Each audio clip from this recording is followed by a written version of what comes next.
Good evening. Oh, let me test this microphone. Can someone confirm if my camera is clear on the microphone and someone can hear me?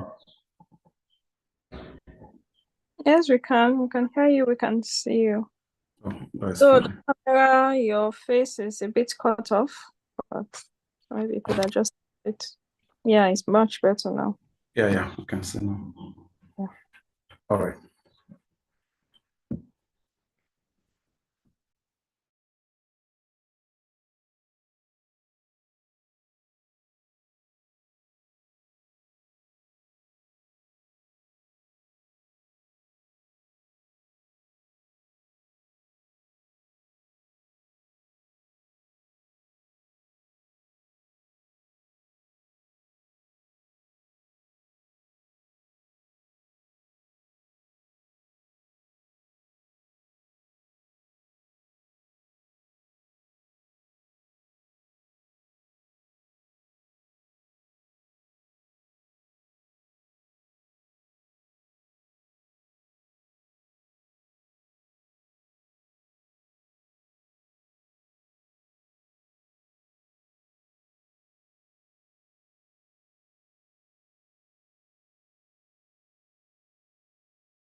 All right.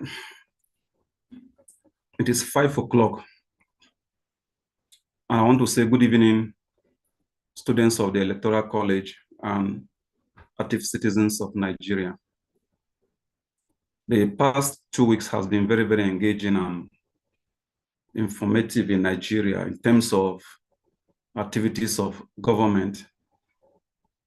There's the whole issue of Natasha versus Akpabio. There's the whole issue of Wike versus Simfubara, the governor of Rivers State.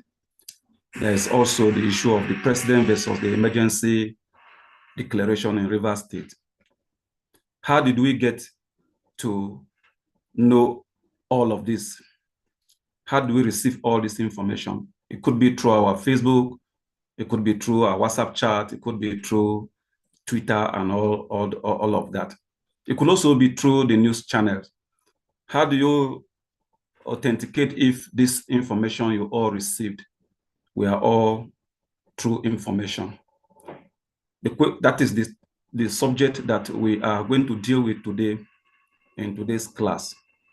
The fourth estate of the realm in a democracy. That is the topic. And to lead us in this conversation is someone that my weak power of words cannot actually describe. Someone that will do real justice to this topic.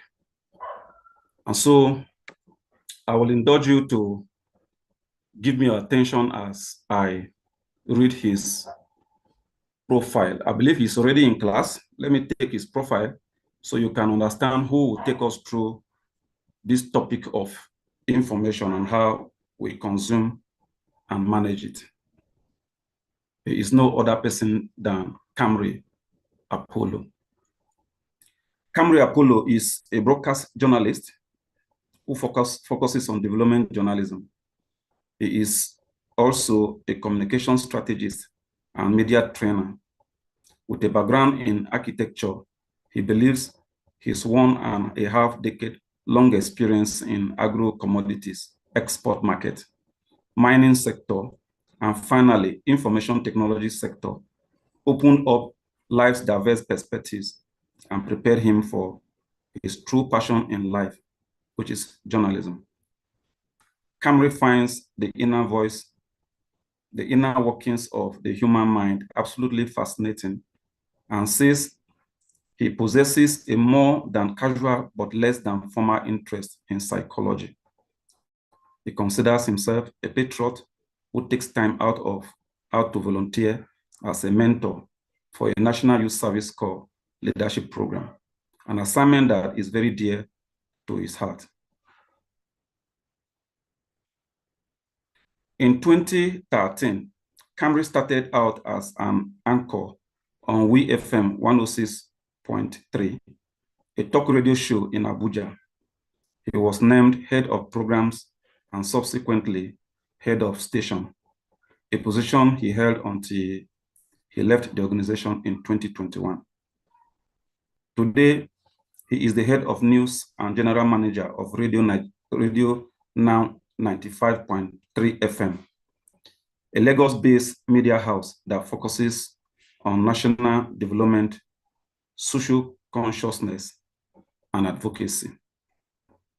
Ladies and gentlemen, let me invite on stage someone who is inquisitive, who is thorough, and who is fearless.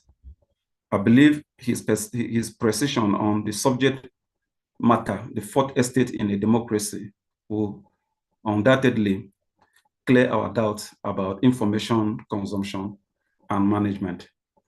I am your moderator for this evening, or your Justin.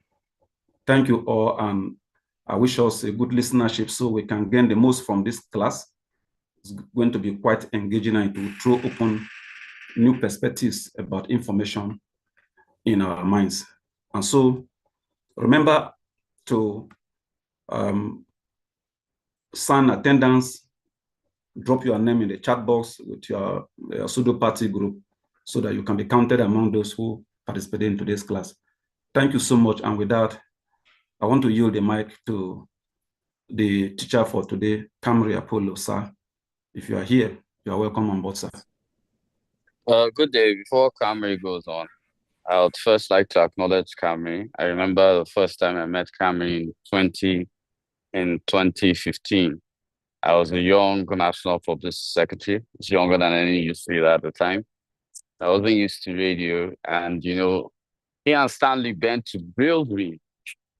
And I think they set the precedence that whenever I'm on radio, strictly fast, strictly um conversations that mattered, talk within shortest time.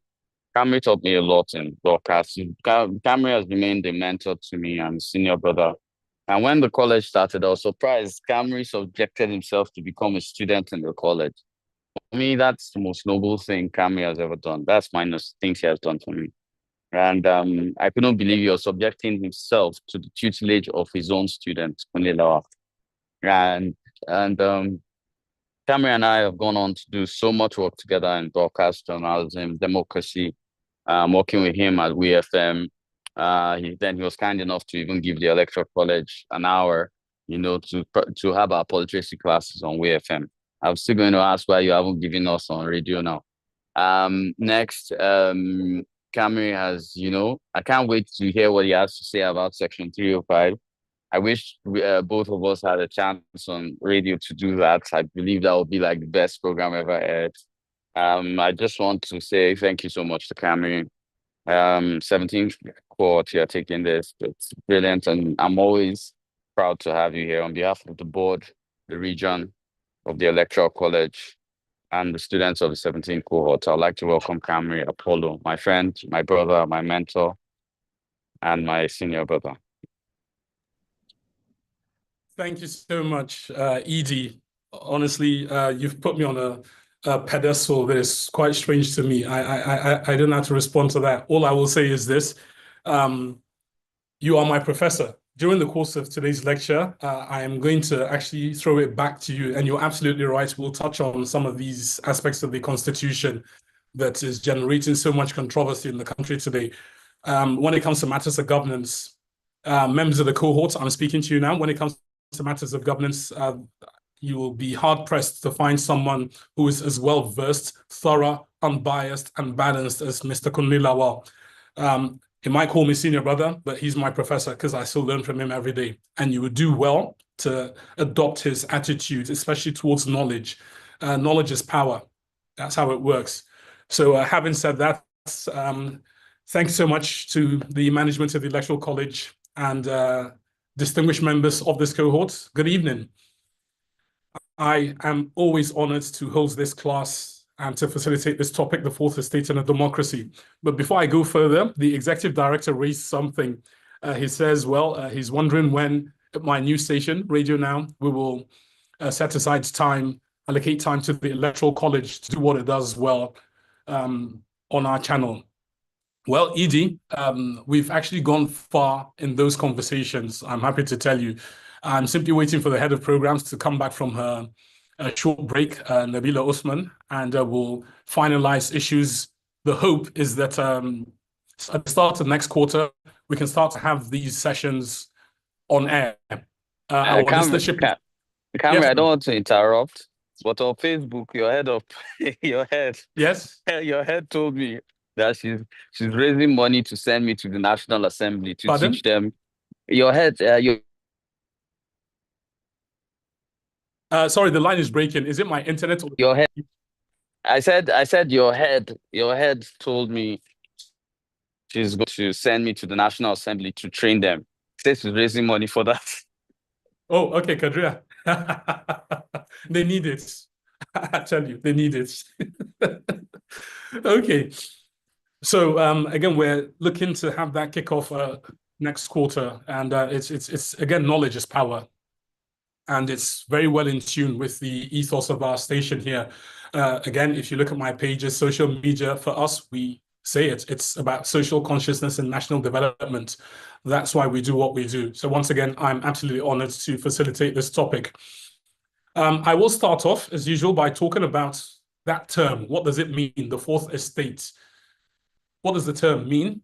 and then I will do my best to talk to you about who a journalist is and the rules and regulations that govern our craft. From there, we can move on to the effects of the fourth estate on governance and the very important aspect of agenda setting. And I will round off the lecture by talking about information management. It's very crucial, especially in this day and age of AI. How can you tell what's real and what's not? What do you do when you're confronted with information which you're not sure of? So hopefully we'll try and squeeze it all in and release you all in good time. So let's begin without much ado. So that term, the fourth estate, what does it mean? I've heard people refer to it as things, oh, the fourth realm, the fourth this, that, the other. It is the fourth estate. That's what it's called, the fourth estate. What does it mean? Well, the short answer is the fourth estate refers to the role and the power of news media. Now, at least two people all through history have been credited with coming up with that name, that phrase, the fourth estate. The first person was actually a British parliamentarian in the 18th century. He's called Edmund Burke. And the second person is an English writer, about 100 years later, William Hazlitt. Now, in most democracies, as you've learned from attending the Electoral College, in most democracies, constituted power is divided among three arms of government: the judiciary, the executive, and the legislature. So that is three arms of government clearly defined, or if you like, three estates of what you can call our modern day realm. A realm is a kingdom, a country, a land, whatever you choose to call it. So three arms or three estates of the realm. They all have their specific functions, which they carry out, hopefully in the best interest of the people. And the way a democracy is set up is such that one arm is not more important than others. Although if you look at the way we go about governance in Nigeria, somebody in my village, Lamurde, will have a problem, and the first thing that comes to their mind is how to get to Abuja to knock on President Tinubu's door to talk about something that's happening right outside their front door in the village. So we are yet to grasp and fully understand what these arms of government do individually, and how we can leverage on them to improve our lives. So again, one arm is not more important than the others. The principle of separation of powers and the ability of the three arms to apply themselves in the service of the people is absolutely crucial to national development, absolutely crucial.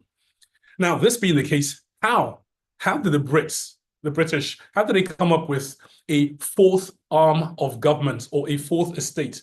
Because I said there are three that we understand. Yes? Judiciary, executive, legislature. How did the Brits come up with the fourth estate? Well, let's go back in history, all the way back to the 19th century, where the British historian and writer, Thomas Carlyle, he credited Edmund Burke with coming up with that statement. Remember, I told you two people have been credited with the statement. Well, the British historian Carlyle, he says Burke came up with the statement. And Burke's statement referred to the reporters' gallery which observed parliamentary proceedings. According to Burke, that's reporters' gallery, which is a raised dais that goes around and looks down on parliamentary proceedings. We've got it in our National Assembly as well. I don't know about state houses. So according to Mr. Burke, parliamentarian Burke, that dais that goes around the parliament was more powerful than the three estates in the land. At that time, the three estates in the British system of governance was the king, the clergy, and the commoners. Commoners meaning everyday people. Okay, common doesn't mean insignificant, inconsequential. No, it's everyday. There's a phrase I come across a lot in the course of my work as a broadcast journalist. When people are having conversations and they refer to, Nigerians, your average Joe, your average Jimo, your average Yakubu, your average Emeka, we use the words the ordinary Nigerian. And I think it's a bit derogatory. This is my personal view.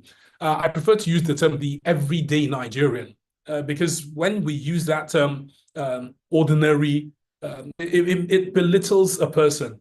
And if you're a religious person, you know that everyone is equal in the eyes of God, and everybody is equal in the eyes of the law as well. You're not religious. So I prefer the term everyday Nigerian. So back to the British parliamentarians, that word commoners, again, refers to everyday people. Okay, that's just everyday people, the communes, the communities. That's where the words came from. It doesn't mean common, ordinary, insignificant, inconsequential. No, none of those things. So back to Mr. Burke. Now, Mr. Burke's observation that the dias that goes around parliament, that oversees the proceedings of parliament, that dias where the reporters sit, his observation basically was hinged on the influence that reporters had over the people. And what is this influence? The influence is basically by their virtue and duty to inform people, they wielded a lot of power because they would observe the proceedings on the floor, they would record the proceedings, they would write their reports, and they would publish their reports, and people, the everyday Brits, would buy these newspapers. This is before radio, don't forget. The everyday British would buy the newspapers and read about what happened in Parliament. So that was the power the reporters wielded, because the Brits, everybody wouldn't wander into Parliament to observe the proceedings. You had to rely on what the reporters wrote.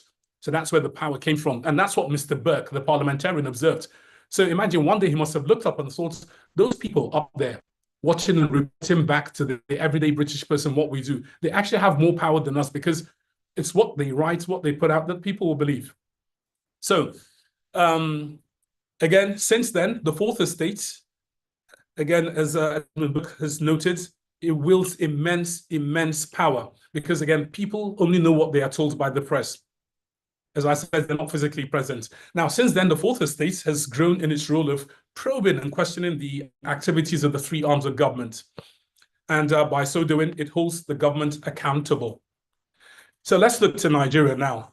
Our laws, through the 1999 Constitution as amended, our laws give life to our press and media in Chapter 2, Section 22. That section says that the press, radio, television, and other agencies of the mass media shall at all times be free to uphold the fundamental objectives contained in this chapter and uphold the responsibility and accountability of the government to the people. That's what our Constitution says about the press. That's where we draw our powers from. Now, news media has been called the guardian of democracy since then, and the defender of public interest by its appointed responsibility of holding government accountable to the people. Now, it's important at this stage we make a clear distinction between news media and social media. In very basic terms, news media is called the Fourth Estate because it has to do with reports and stories and news that are generated by journalists. That's people who work in news agencies, newspapers, news magazines, news channels, and so on and so forth. They generate these stories and reports, whereas social media comprises news that is generated by everyday Nigerians or anyone who can create and share content. That's social media. So news media, different. Social media, different. Both mass media. Now, the key difference here, again, is that the former, that's news media, comprises people like myself, journalists. And this brings me to another question. Who is a journalist? I'm going to be honest with you. We're in a constant state of dynamism. I'm a perpetual student. I believe the day I stop learning is the day I die. You learn a new thing every day. And I've lived by adopting a principle that no matter how much I know, I only know half the story, because psychologically it leaves me open to take in more knowledge. Trust me, I've come across many blockheaded people who don't know as much as they think they do. And I feel sorry for them, really. So as far as this learning goes, this is what it is. We live in a constant state of dynamism, that even the definition of a journalist is in a constant state of dynamism. We're currently having conversations about who a journalist is, but let me just run you through the quick gamut of who a journalist is. Basically, a journalist is someone who investigates, collects, and presents information as a news story. This is the layman definition, okay? Now, in my industry, I'm a broadcaster as well. So in my industry, that's broadcasting, there are many people who are not journalists. I started out as a presenter myself. Today, I'm a broadcast journalist because I've acquired the training and skills that are necessary to pursue what I consider to be a passion, my passion of getting to the root of things and to report the same to the people. If something's going on, it's shrouded in secrecy, I'm drawn to it like a magnet. I want to understand what's going on there. Is it right? Should it be happening? Do the people know? How's it going to affect us? It's questions, questions, questions. That's what fuels some of us. So it takes training and certain knowledge and certification for you to acquire and attain that status. So again, in the broadcast industry, not every broadcaster is a journalist. Presenters may call themselves broadcasters, but that doesn't automatically make them journalists, okay? Journalists, like the general public, we've got the right to free speech, okay? Just like everyday Nigerians do. Chapter 4 of the Constitution takes care of that. It's one of the founding principles, free speech, one of the founding principles of the press. But here's the thing, with that right also comes a huge responsibility, which is closely regulated. Organizations like the National Press Council for broadcasters, you have the National Broadcasting Commission and so on, they regulate our press. They regulate the practice of journalism in different regards. In the first week of April, this is 2024, the Nigerian Press Organization, which is made up of the Newspaper Proprietors Association of Nigeria, the Nigerian Guild of Editors, the Nigerian Union of Journalists, they all came together and they formed a 9-man board of the established, and they established the National Media Complaints Commission. They established that commission so that it could regulate the industry. Now, as time goes on, we'll assess our capacity to self-regulate. That is the National Media Complaints Commission. But I'm talking about regulation. So yes, we do have freedom of speech, but because we operate in a professional space, it needs to be carefully guarded and regulated, because it can do great harm if it's not regulated, okay? It's not about, oh, being gagged and this, that, and the other. It's a huge power, as I've told you. The British observed this. Parliamentarian Edmund Burke, he observed this, the power wielded by the press. So it's something that needs to be carefully regulated. And right now, we are starting to self-regulate. So again, we'll see how effective our self-regulation is. So that's, news media. Now let's come to social media, on the other hand. It's not regulated by the same laws which regulate journalism. Social media's regulator is basically civil law. If I run foul, if I do something which causes harm or injury to you or your person, the courts are there, okay? You can engage me in a civil suit, and that hopefully will serve as a regulator to any other would-be person who's thinking of being a miscreant. Not long ago, this was sometime last year, the Chief of Army Staff, Femi Gbajabiamila, and this thing has come right round again. The Chief of Staff, beg your pardon, Femi Gbajabiamila, he said that social media has become a societal menace and must be regulated. This was last year, February. So 13 months later, we find ourselves, especially if you follow parliamentary proceedings, we find ourselves having a similar conversation again about regulating social media space. I hope you will all participate when the public hearing comes. And beyond just participating in the public hearings, I hope you will all write to your elected officials, your state's House, or rather your federal legislators, that's your senator and your House of Reps members, making them clear of what your position is on these bills. Educate yourselves. You can go to the assembly. There's a page that deals with the bills that are up for discussion. Please familiarize yourself with it. Find out what is being posted in this bill. Don't be one of the people that say, A is good, A is bad. Go and read, educate yourself first. What is the bill talking about? Some parts of it may be good, some may be dangerous. Educate yourself, take a position, write to your legislator. This is how governance works, not us ranting and complaining and, this, that, the other, okay? So again, Femi Gbajabiamila, 30 months ago, he says it's a menace that must be regulated. And incidentally, he was speaking at a book launch of the former governor of Lagos, Babatunde Raji Fashola. The former governor's book was called, or is called, Nigerian Public Discourse, the interplay of empirical evidence and hyperbole. Now, hyperbole features quite a lot on our interactive programs here on radio and even television, even general conversation. A popular example for me is the phrase, hey, the government is not doing anything, or Nigerians are dying. These are common phrases I come across every single day in the course of my work. It's hyperbole because we might look at a particular situation, and the first one, as I said, the government is not doing anything, easily comes to mind. So that's hyperbole. Okay. Now, the Nigerians are dying is what we often use to describe the state of the economy. As a reporter, I'm compelled to be factual. So whatever it is I'm talking about, I need to treat it as it is without trying to generalize and so on and so forth. So the last term I hear Nigerians are dying is a phrase that people usually use when we refer to the state of the economy. Mr. Cameron, things are hard. Nigerians are dying. So somebody's drawing a direct correlation between his business and the death of I don't know who. So we must be factual in how we present facts. If you're not factual, if you don't identify your problem, if you don't address your problem directly, then the chances of you overcoming or defeating your problems are greatly, diminished. Identify what it is, give it a name, come up with a strategy, implement the strategy, amend if necessary. That gives you a better chance of overcoming your challenges and your problems. That's my training as an information manager and a communication strategist, instead of just generalizing. So the thing with hyperbole is it comes at a huge psychological cost. And the cost to that is a different conversation, which we don't have time to get into now. But I will just leave you with this. Every time you exaggerate, there are little Nigerians who are growing up around you. They are listening to everything you say. You are painting a specific picture in their young minds. It's very important you watch what you are saying.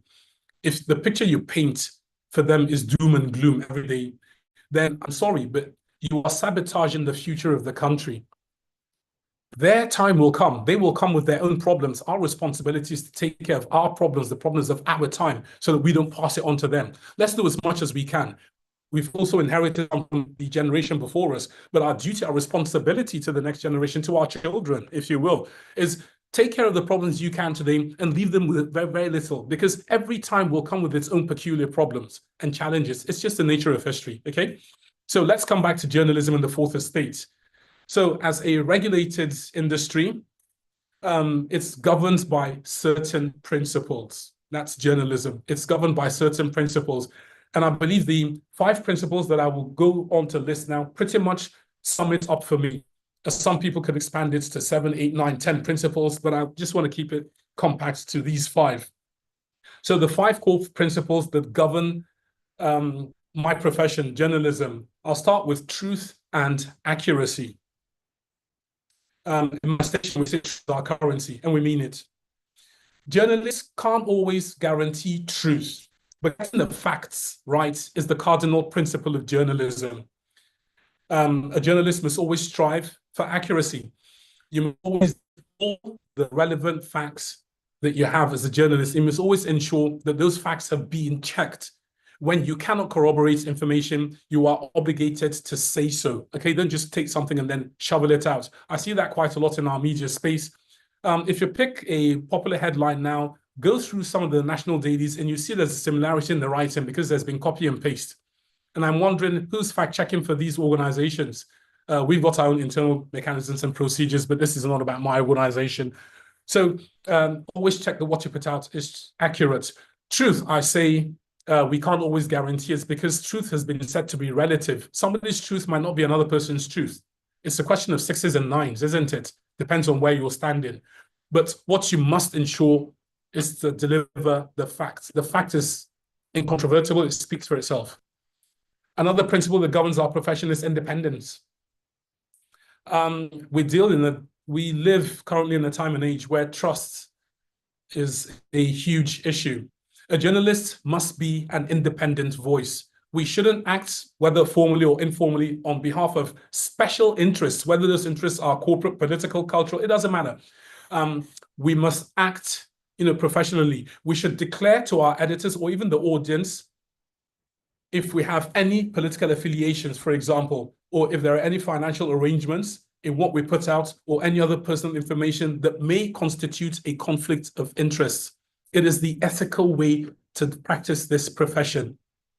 Some people are under the misconception that a journalist cannot be a member of a party. Oh, you can, not a problem, you can. But in the course of your work, objectivity, balance, being factual, all these things must be brought to the table.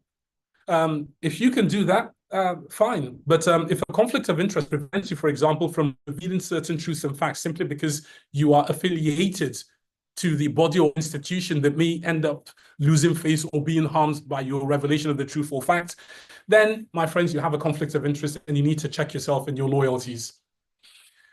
Another aspect that governs our profession is fairness and impartiality. Most stories have at least two sides, let's be honest. Now, while there's no obligation to present every side in every piece, stories must be balanced and they must have context. They must be balanced, they must have context. Objectivity sometimes could be challenging. I remember once talking about a, extreme case of man's inhumanity to man. I'm talking about an extreme case of brutality and inhumanity. It was difficult to keep my emotion out of it and simply just to report on the case. It's something that many journalists, especially investigative journalists, have to contend with, especially conflict reporters and so on and so forth. You are exposed to so much trauma and harm that you do need a lot of psychosocial support and so on and so forth. My organization, for example, we have access to psychosocial support. Whenever we take on new members of staff, we always have batches of interns. We always pull them aside and educate them. Look, sometimes some of the things you cover may be depressing, just like the 2023 general elections. We did quite a lot to prepare our team, which is a rather young team. Because we've covered enough elections. My principal, that's my managing director, Kadria Ahmed, she's covered quite a few elections, so we know how it goes. So we did our best to prepare them psychologically, because there was a lot of build-up, a lot of expectations towards the 2023 elections, and we all saw the outcome of that. So it left quite a lot of them feeling winded, dispirited. Remember, this is on the heels of the NSAS protests, where young Nigerians again felt they were served the wrong end of the stick. So in the course of our work as journalists, fairness and impartiality, being objective, it's a bit challenging sometimes when you are confronted with trauma. We try to identify it as quickly as possible. We expose you, or we take you to the psychosocial support so you can have a conversation, because your mental health is very important. If you're not mentally sound and healthy enough, then you can't be of service to the people. So we don't take that very lightly in my place of work. That's a radio now. Another principle that governs our profession is that of humanity. Journalists should do no harm. What we publish and what we broadcast could hurt someone, okay? What you put out there could have an effect on someone. It could be hurtful. We need to be aware of the impact of our words and images on the lives of others. We can't just go about our jobs without, any consideration at all for the humane side of the job. I started out during my introduction by saying, in my organization, it's about social consciousness and national development for us. So this is the driving thing. In the course of that, we are very, very mindful, especially when we find ourselves in areas that have to do with ethno or identity politics. Let me just call it that. Identity politics in Nigeria is a very, very dicey thing. We're very, very emotional and passionate about our ethno-religious identities. So we are very mindful of that. It takes a certain kind of skill and training to be able to wade into these conversations, to moderate them properly, to report on them factually, to use them towards national development. It takes a lot of skill and training, and we try to impart this on our people as well. You can't just wade into the conversation without any knowledge that, hey, it might be harmful to this person, and if that is the case, what can I do? So you must be prepared, okay? As a journalist, humanity, it's very important. Accountability is another principle that governs my profession. It's a sure sign of professionalism and responsible journalism that you are able to hold yourselves accountable. When we commit errors, we must correct them. And here's the thing, when you are correcting your errors, you must apply the same amount of energy you used when you are committing it. I've seen people who have gone and slandered, maybe unknowingly, somebody else, or mislabeled someone. And when they are called upon to correct their errors, they don't apply the same passion. Let me use politician X, for example. If I'm talking about politician X who has done something, but I've not reported it factually, and I ended up saying, oh, he even did this and that, and these were not good things at all. I don't know why he would behave like that. And then I keep harp on it for like a couple of minutes. When it's time for me to apologize, I must devote the same passion that I gave when I wrongly labeled, politician X. So Accountability, we must hold ourselves accountable when we commit errors. It's absolutely crucial. We also need to listen to the concerns of our audience. We may not change what, readers take when they read our work, but we need to always provide remedies when we are unfair. I can say something, I can't control how you're going to feel about it, but I need to keep uppermost in my mind the previous one, humanity. But when it comes to me making mistakes, I need to be very conscious of my mistake. I need to take my mistake and make amends equally. Okay, these are some of the ethics that govern my profession. Now, before we move to part two, I'll just ask a hypothetical question. I see a lot of people from different political parties here. Are there any journalists in the house? It will be interesting to hear from you when we get to the nitty-gritty, which is in the second part now, the effects of the fourth estate on governance. Now, Nigeria is a very good example of just how influential the fourth estate is on the lives of the people. If you come across a group of people who are huddled around many newspaper stands in different cities and towns across the country, you see them where they sell magazines and newspapers, you see people hunched there. If you happen across them, you'll hear them engaged in very, very heated debates, which derive from their sometimes diverse interpretations of what they read on the pages of the dailies. Now, for them, this is the only source of information on governance. For a lot of them, that's the only source. It goes without saying, okay, that the responsibility, that's the best, the responsibility on the shoulders of journalism, not just here in Nigeria, but around the world, that responsibility is huge. If we write it, they will read it. If we say it, they will believe it. These are the two phrases which serve to remind us that we have the power to shape public opinions and also set agenda as members of the fourth estate of the realm. So as we come to this interactive session now, Uyore, I hope I got it right. I will be putting some questions and I will please rely on you to select answers. So people wishing to answer, we'll keep our responses as short as possible. People wishing to answer should please indicate by raising their hands, and Uyore, you can give them the floor and they will take their answers. So again, we're talking about determining public focus and agenda setting. I'm going to dwell on this part because I hold the opinion that our media here in Nigeria, not just news media, but media here in Nigeria, we can do better with agenda setting. So the first question I'm going to put is, what is the current focus of political conversation?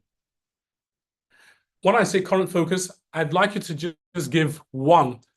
So there might be 10 things that are going on, but what is the top of the list, in your opinion, is what I'd like to hear. So Uyore, you can indicate by raising your hands and Uyore will give you the floor and I'll take your answer. So what is the current focus of political conversation? Please keep your answer below 30 seconds, okay?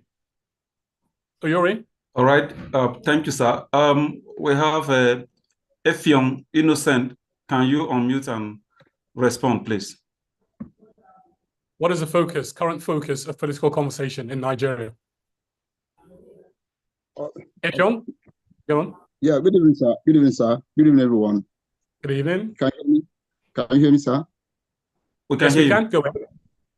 Okay. One of the political conversation right now, I think, is women inclusion in political affairs. That's one of them, and also gender sensitivity. You know, I think for me that's it, sir. Focus. Okay, thank you so much.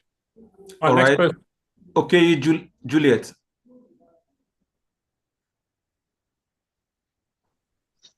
Good evening, everybody. Good evening, Juliet. I think for me, the focus or the political focus in this course within the mainstream media, however you look at it, is the state of emergency that is being declared in Rivers State. Okay. From here. Thank you, sir. We'll take two more. All right. Mandu Karaga. Sorry. Yes, sir. Yeah. Good evening, facilitator. Good evening. The Nigerian economy and inflation. Okay, economy, inflation. Thank you. One more. John Mark Kalu. John Mark Kalu.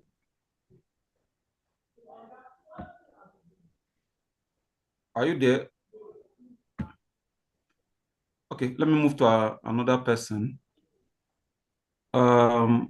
Sam Okunada, can you unmute and respond?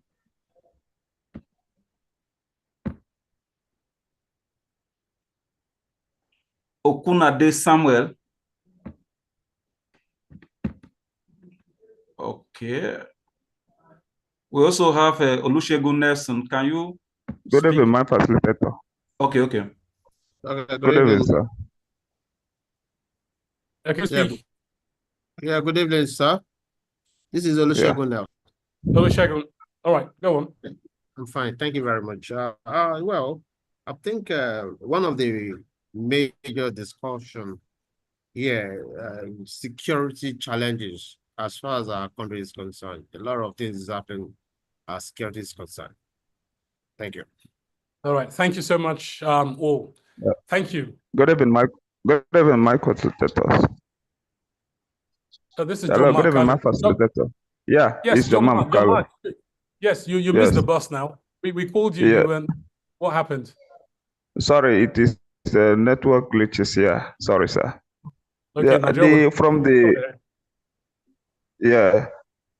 the discussion this evening, I think the major political discussions in the political space now is justice to democracy. I think that is what everybody is looking at, how the case study of River State is going to play it out, and those people who are in the corridors of democracy and how they can be able to view it and handle it. I think that is what is on the space in Nigeria's situation. Thank you, sir. Right, thanks so much, John Mark. So we have an interesting cross-section there. So we've got gender, we've got state of emergency in rivers, we've got the economy, we've got security, and then another rivers conversation. So two people look to river state. One of the two brings up the state of emergency. Now, again, I'm going to say this because he's my brother and my friend. You're very fortunate to have an executive director in the name of Akunle Lawal, because he's got a very, very keen sense of governance and what's going on. My question again was, what is the current focus of political conversation? So political conversation is what it is. Now, the fact that you've all given me diverse views makes it pretty interesting, because the question I should ask now is the media living up to its responsibility of bringing critical information to you? Because I see 4 different things from 5 people. That doesn't sound like a focused media, in my opinion. It's too diverse. Something that is focused, converged, there should be a convergence of ideas. Out of 5 people, maybe you get 3 saying the same thing, 2 saying otherwise, and that poses a problem. That poses a problem. Well, I'm not really taking a question, but I don't know, Uyori, maybe perhaps we'll listen to Sheung, whose hand was up, unless that was a mistake. So again, the focus of political conversation is not so focused. This is what it tells me, because we've got divergent views. Now, let me ask this other question. What is the currently, what is the greatest existential threat to Nigeria currently? Because Nigeria has many problems and challenges. An existential threat is one that threatens your existence. What is the greatest existential threat to Nigeria today? Because if you have a lot of problems in so many places, the law of survival says you would look to, first of all, preserve your life, then you could address the other problems. Okay? So a homeless man that doesn't have any shelter will, first of all, be more concerned about escaping from a lion that wants to eat him before he thinks about getting a house. So what is the current, existential threat, the greatest existential threat to Nigeria, in your opinion? Okay, we have taken from, let me take from those that we didn't call before. Shedrack Danlabi.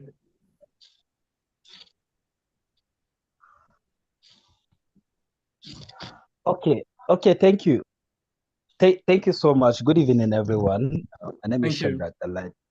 Yes, for me, I think the most existential threat in our country The currently, greatest existential threat. yes, for me is how our democracy is being trampled upon by the recent happening in Rivers State.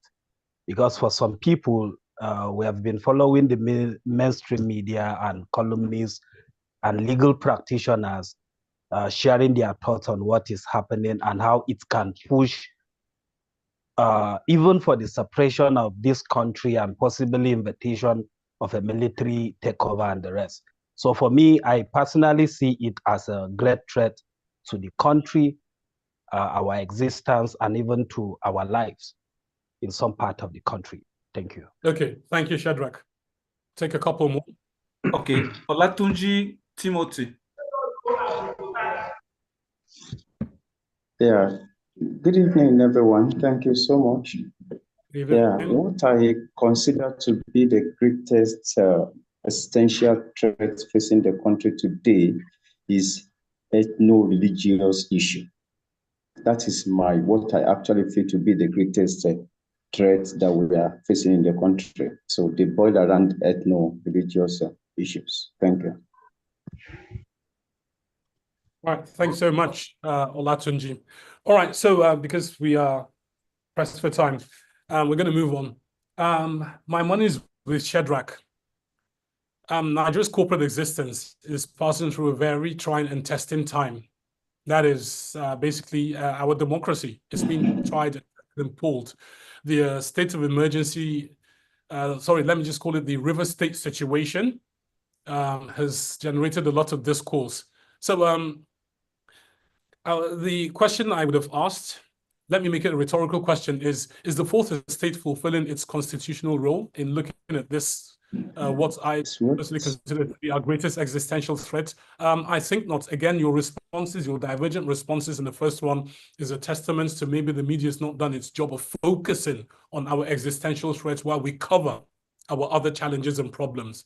Right now, the corporate existence of the country is being tried and tested. You have an executive that has taken a decision. You have a legislative arm of government at the center that is supported and agreed with this executive. You have a judiciary. Timothy, could you please mute yourself? Thank you. You have a judicial arm of government that it's a difficult one for me. Perhaps the ED can shed more light for us here. I've always been an advocate for separating the office of Attorney General of the Federation from the Minister of Justice. The reason is this. The Minister of Justice is a political appointee. The Attorney General of the Federation is the custodian, the guardian, the principal guardian of the country's constitution, who operates devoid of party affiliation. But in this case, we have seen it in our wisdom as a country to merge both caps. That is the Minister of Justice and the Attorney General of the Federation. We've seen it, and we've seen it fit to merge them together. So I don't know how that's playing out for us, because right now, the Constitution is the center of conversation over the actions taken by the president.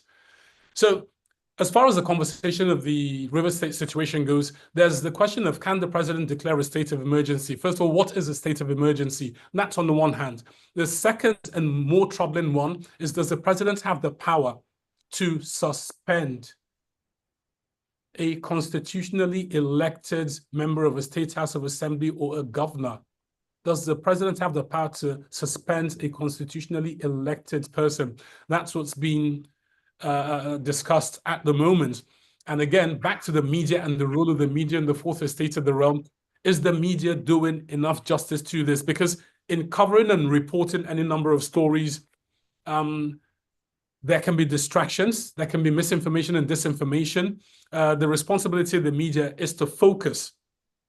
My analogy of the homeless man being chased by a lion. He's being chased by a lion. He's not going to be thinking about his homelessness. He's thinking about getting away from the lion first, then we'll deal with his house.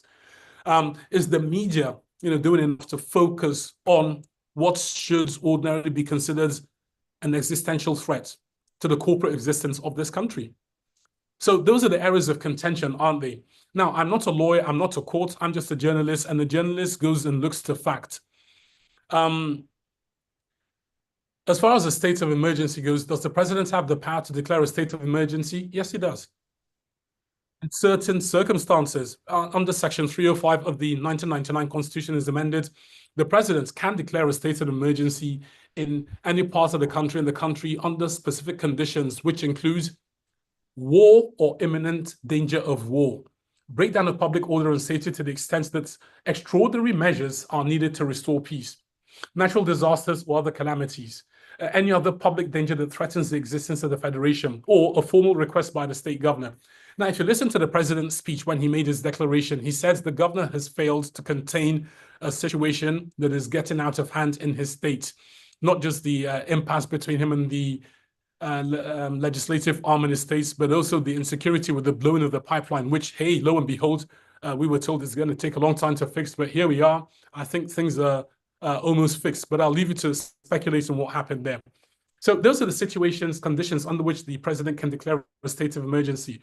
So let's say President Tinubu has looked into that. He's seen one line that fits, and he has used that to declare a state of emergency. That's on the one hand. Can he remove, can he suspend, not remove, can he suspend a governor, the governor's deputy, and the legislative arm of government? That's the question that's up for contention. The Attorney General of the Federation, he's come out, he's given his bits. Mr. Latif with me. Different laws will give you their bits as well. We have been told that there is nowhere in the Constitution that empowers the president to suspend an elected official, that's a governor, deputy governor, or even legislator. But again, some lawyers would tell you these are extraordinary circumstances. The Constitution also did not say he cannot do that. But then again, there's the rule that governs the removal of a governor or the suspension of a governor. Those rules are very, very clear. The procedures to suspend the governor is through, to remove a governor is through impeachment. But that's not happened. So this is where we find ourselves. We're at an impasse with many legislators saying, look, the presidency has run foul of the law. So one more round of questions before we press on. Given what I've just said, again, given what we know in the public domain, the Attorney General of the Federation has said, given what the backers of the president's decision have said, is it lawful to suspend? Was the president right to suspend the governor of River State and his deputy, as well as the state members of the House of Assembly? We'll take just 4 more answers very quickly, please. All right, Ini Obon, unmute and respond.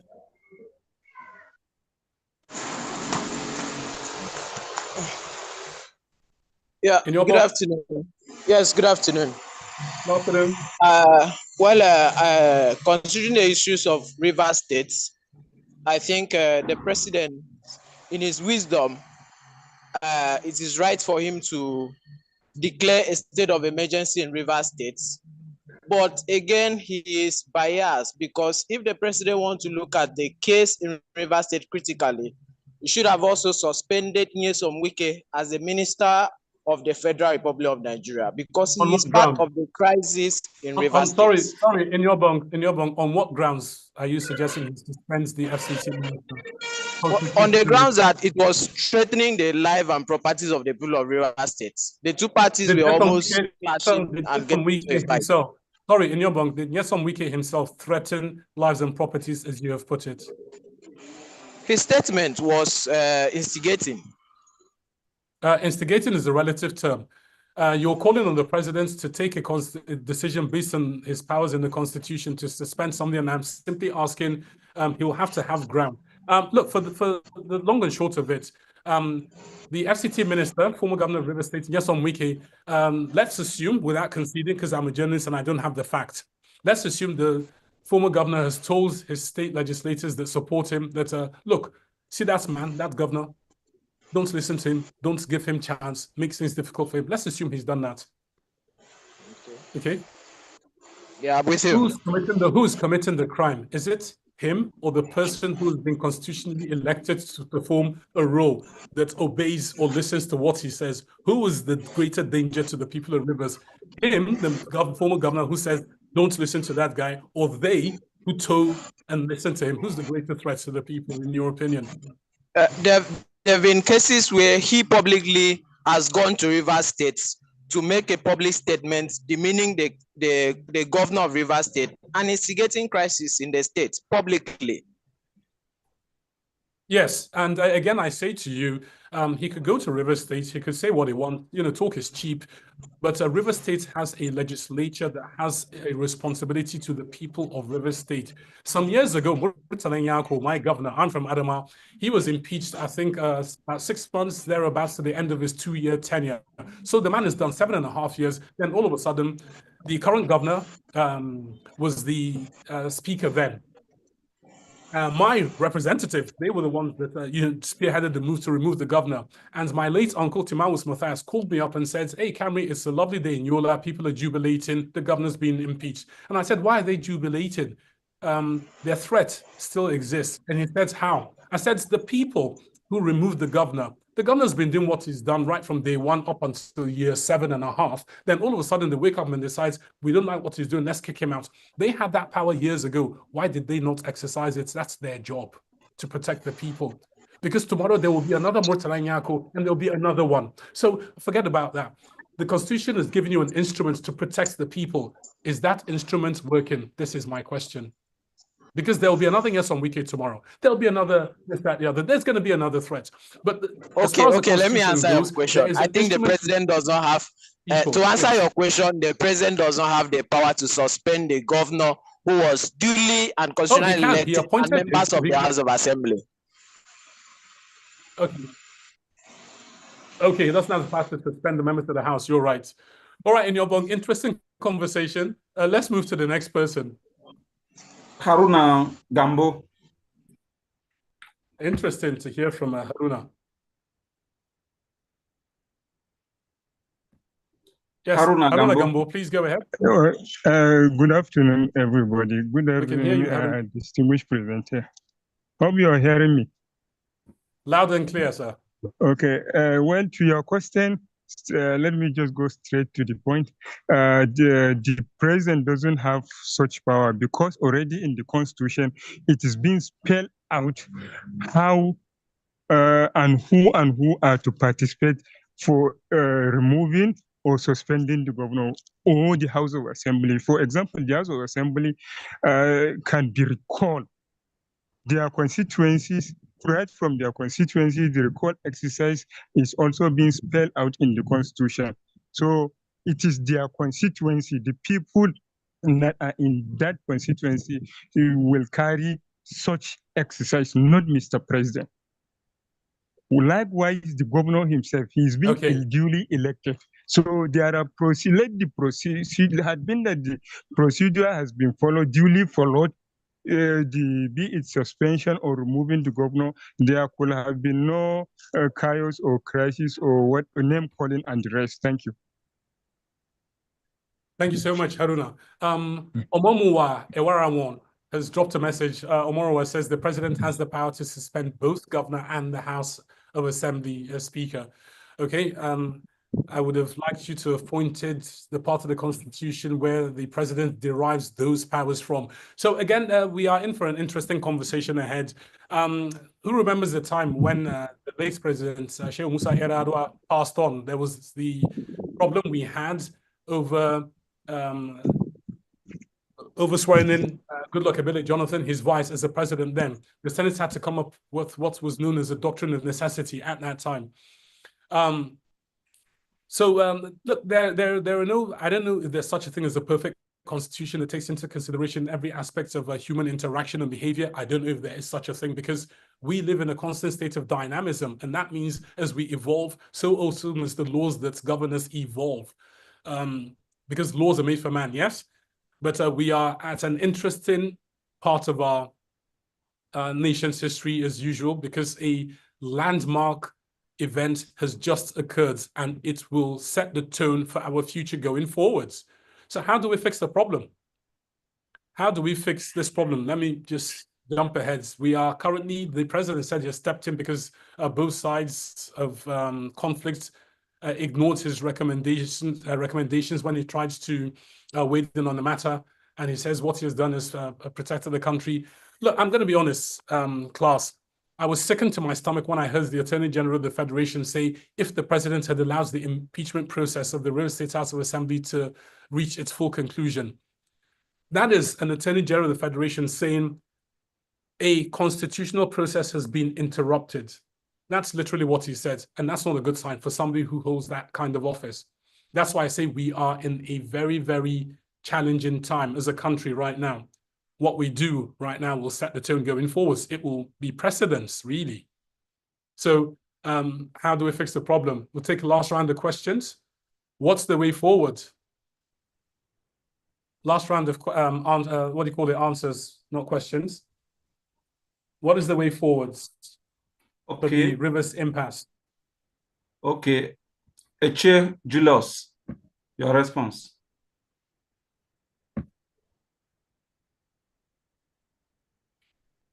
Julius, are you there? Okay. Let me move to another person. Can't find Julius. Glory Adebayo.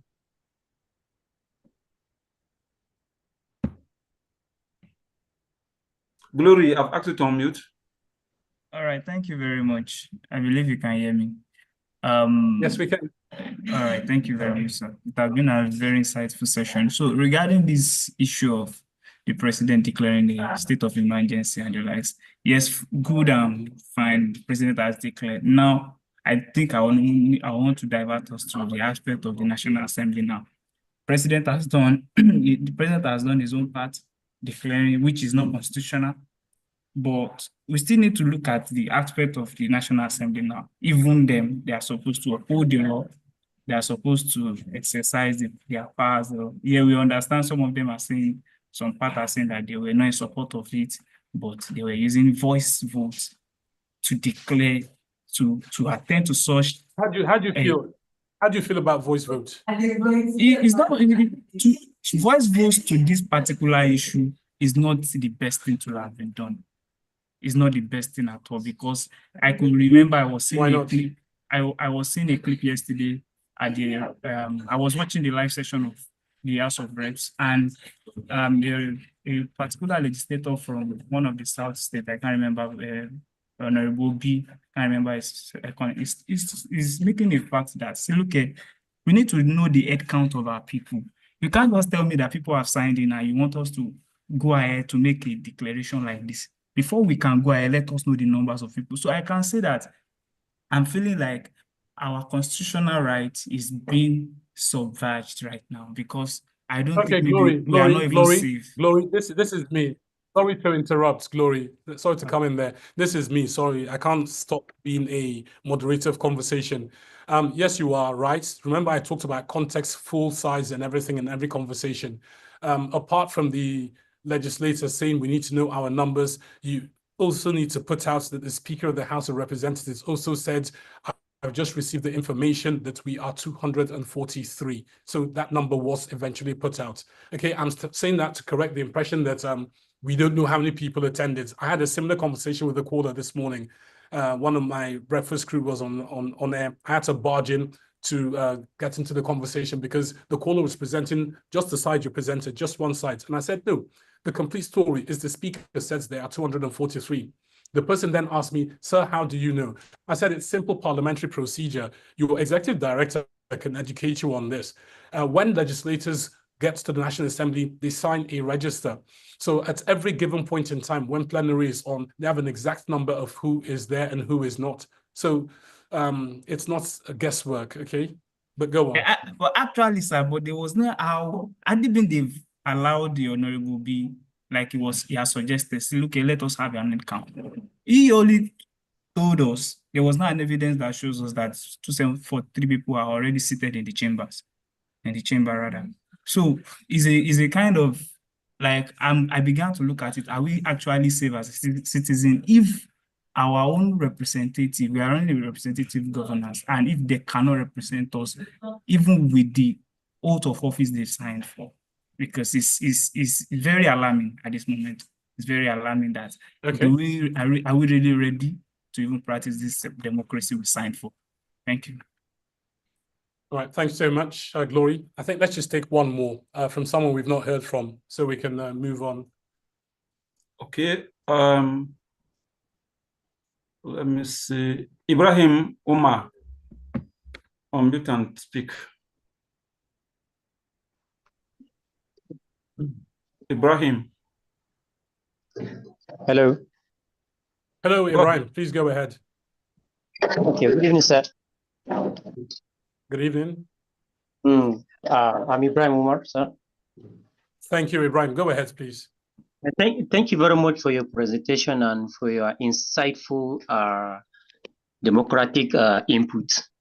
My own is briefly, there's three things that is bothering me as a young Nigerian, young youth from the northeast of this country.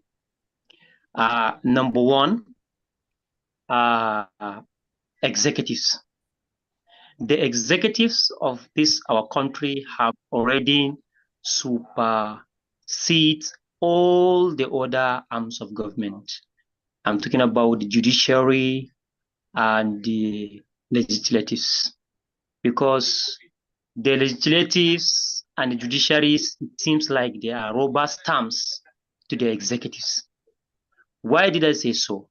Considering the Rivers declaration of state of emergency, when the National Assembly received the notification of the decision of the president, we are watching live. They refused to accept that notification on that day. They have to go and do a closed door so that they can get a consent and a stand for the president so that they can adopt. Ibrahim, sorry, let me come in here again. That's not factually correct. The reason they couldn't treat it on the first day is they did not form a quorum. That is the reason. For them to entertain any debates on the matter, they needed to have formed a quorum so they could pass a vote. So the first day, they hadn't formed a quorum. By the second day, I think they did. That's the back and forth you saw between Senator Dixon and the president of the Senate. So the first day is because they didn't form a quorum. That's the reason why. Okay, then my second, noted. Then my second observation is about the Rivers State. Yes. The president is being elected by Nigerians, and which in such a way that we had he calling himself "It's my turn, it's my turn, it's my turn." But as a Democrat president, looking at the state of Rivers as an oil-producing state, to declare a state of emergency and carrying a retired military officer to come and become a sole administrator as a military government. But I have a question here for you, sir, because is there any constitutional backup that back a president to nominate or to appoint a retired military officer to take off the military government? Is there any constitutional law that back that? So if there is no any law, that means this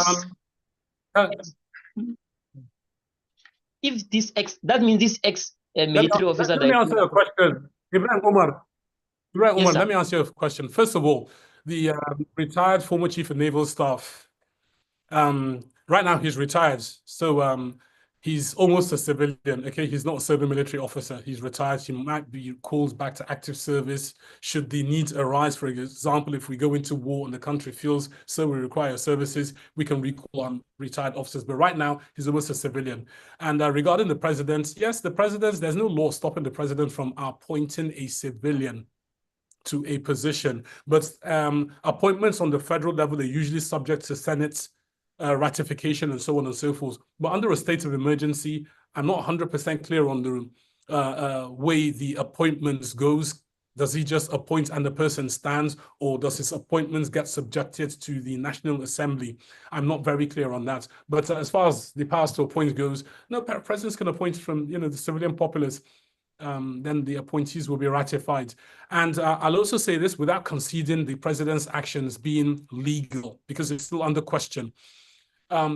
If you were to declare a state of emergency over a part of the country that is responsible for generating a lot of revenue for you, you're basically your country is being financially threatened. Okay, that is the picture that has been painted. I don't know anything about who blew up which pipeline, but this is the picture the president can look at. So if I was a president and I wanted to appoint somebody in a state of emergency to oversee an area of security, I first of all want somebody who knows the area, the retired naval officers from there.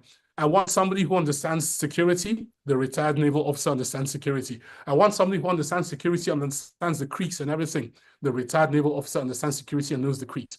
So strategically, it's actually your best bet to be your sole administrator if the president's actions end up being constitutional and legal. Okay?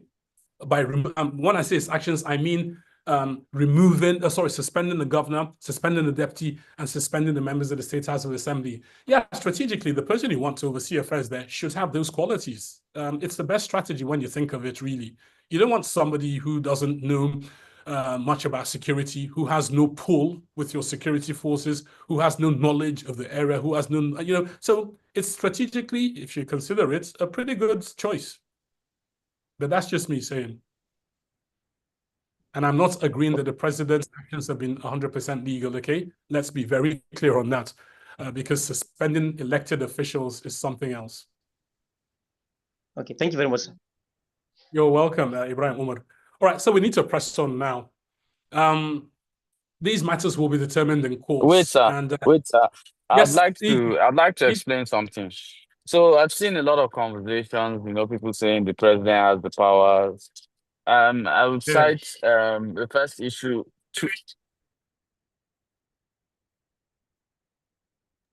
So everybody says the president has the powers. I would like to say that's not true. If you go over section 38125, you find out the president can declare a state of emergency, which is within the president's power. But to suspend an elected person,